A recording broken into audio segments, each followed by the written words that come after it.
Welcome. Nice to be back here again to the art of a life well lived. So, today I want to talk to you about the 5 reasons a relationship may fail. It's always sad when relationships come to an end, but I'm always kind of fascinated when I talk to different people, and they'll be sharing with me about a recent breakup or something like that, and I'll ask them, well, what was the real cause of the breakup? And it's always kind of shocking to me that how many people really don't know. They really don't see or understand what it was that pulled apart the relationship. So today's video, I just wanted to very briefly go over 5 reasons why a relationship may fail. So of course, the first one that I'm going to talk about is trust.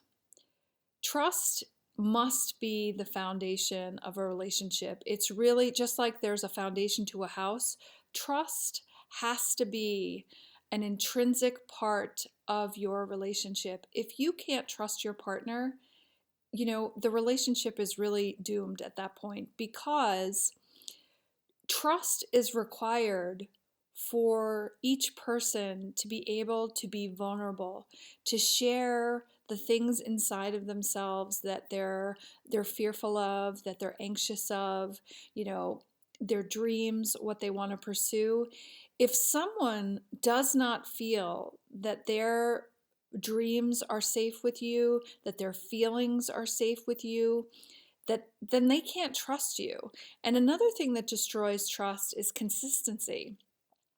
Trust cannot thrive in a relationship, a connection where there's no consistency.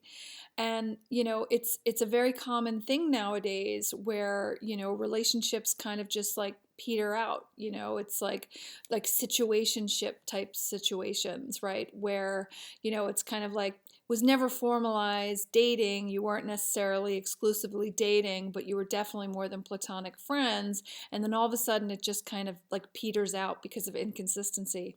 Inconsistency of communication and connecting and moving the relationship forward is one of the biggest reasons that someone will not be able to trust another person. Another one is if you are in a committed relationship, but the person that you're connected with is secretive.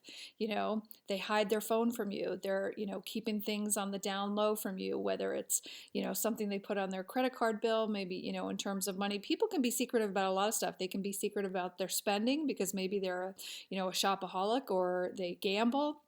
They could be secretive with you about maybe they're communicating with an ex-boyfriend or an ex-girlfriend, or maybe they're, they don't tell you stuff about what's going on with their family, things like that, or their family disrespects you and they don't stand up for you. So trust can be destroyed or inhibited from even growing in the beginning, when there's secrets, when there's inconsistency and things like that. So if you want to have and maintain a healthy relationship, embracing the habits on a daily basis that will grow the trust that your partner has for you, that is one of the most essential things that you can do. If you do not have trust in your relationship, that absolutely will basically destroy the foundation of your relationship, and at some point it may completely go away altogether. So what's another one of the signs of reasons for a breakup? Poor communication. It's astonishing how often people get into fights and things can completely deteriorate because of poor communication. The problem with poor communication is that our ego, our inner doubter, our inner fear will fill in the blanks and create stories that don't exist and aren't real in the absence of good communication. So you don't hear from someone, and all of a sudden you go down this whole path and tell yourself a whole story about why that person didn't communicate with you and what's really going on. And it's these stories, these made up stories in your head that are created by your inner doubter that destroys your relationship. And so I cannot articulate enough how important it is to embrace healthy communications. And I was talking with a friend of mine the other day, and he said to me, "Oh, well, you didn't do anything wrong." And I said, I was, kind of following up to a discussion we had, and I came back and I said, "I never thought I did anything wrong." I said, but from the way things went down, I wasn't sure if you were angry with me or frustrated because of something. And so, of course, I wanted to come back and articulate because I understand how destructive poor communication is. And the more imaginative your mind is, and the more past bad experiences you've had with other people who may have betrayed you or lied to you, the more inclined you will be to creating some really bad story in your head when something unfolds with a new person, and it may or may not be true, and you've basically branded them as being guilty when they haven't done anything, because your past is influencing how you're seeing this relationship, how you're judging that person. And because of poor communication, you're creating a really, really bad story, or a multitude of stories, when things happen. And that will be the death of your relationship. You cannot do that. Healthy communication, strong, healthy, compassionate, respectful communication is so critical to maintaining a healthy relationship. So the lack of it, poor communication, will be the destruction of it. Okay, so what's the third sign?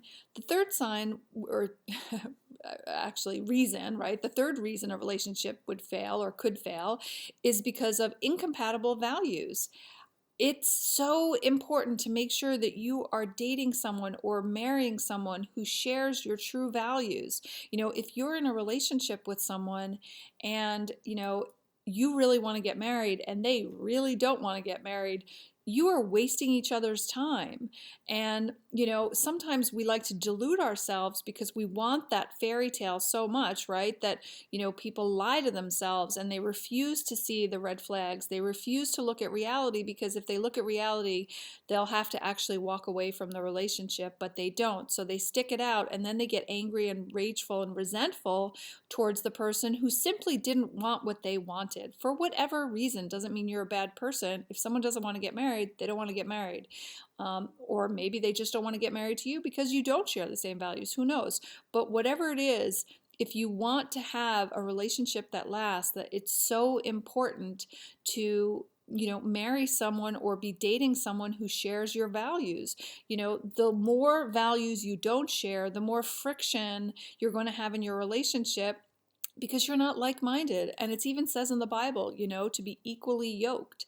You want to be equally yoked with someone who shares your value. If you believe in God and your spirituality is really important to you, probably isn't going to work for you to date an atheist. It's just common sense. But it's really important to talk these out and get clear about who you are, what you want, and then when you're dating someone, to pull out of them, like, just, or naturally, organically, not like forcefully or anything, but just to really get out of them, like, hey, what do you want? Because if we don't want the same things, let's not waste each other's time. Life is too precious, to be wasting it in a situation that's not going to give you what you want.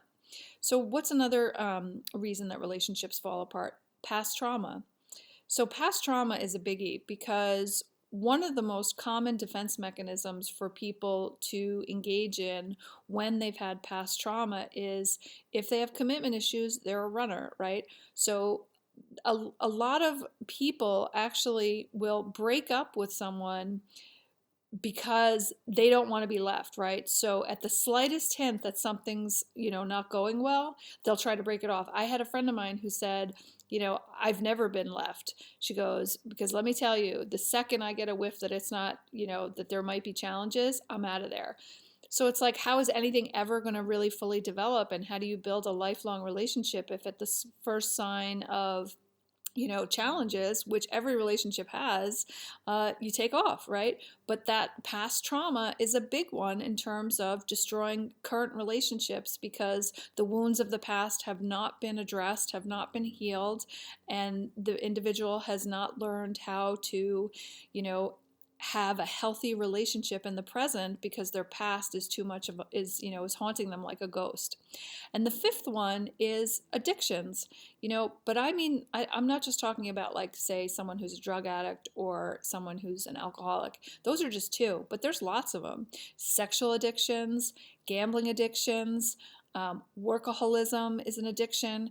Addictions basically are all around someone running from their wounds, right? So the only reason that they're seeking to run away is because they don't want to be here in the present. There's something they want to escape. And addictions are the go-to mechanism to run from your stuff that starts coming up for you when slow down, get quiet, right? Whether it's a shopping addiction, whether it's a working addiction, um, you know, drugs, alcohol, sex, gambling, whatever it is for you. But addictions, because of the extremeness of it, because it is so imbalanced, and when someone has an addiction, it's like a third party in the relationship, so it's like this other thing that's coming between the two people, and it destroys the relationship. So if you have any addictions that you're struggling with, or your partner is, that's something that you really want to address head on and really look at it and try to say, how do we resolve this? How do we, reach a place where we don't have this third thing that is interfering in our relationship? It's getting between our connection, our intimacy, whether, like I said, again, whether it's a sex addiction, whether it's about money or food, whatever it is. Addictions mean there's an imbalance in someone, and that imbalance, that addiction, will ultimately come between the connection between the two people, and that's not a very good thing. It's not healthy long term. So those were the five reasons that I wanted to share with you today why relationships can and do and. So I hope you found value in that, and if you're not aware, I have a link in the description box for Operation Underground Railroad. It's a fundraising link that I have that I created with them. Every penny goes to them. I'm an abolitionist, and if you found value in any of my videos and you enjoy what I'm doing and you feel compelled that you want to join me in becoming an abolitionist and support their movement to rescue our children, I would so appreciate that. There are over 2 million children in human slavery today, and they need our love and our leadership and our dollars to set them free. So if you feel so inclined to donate, I would so love that, and I would so appreciate it, and so would they.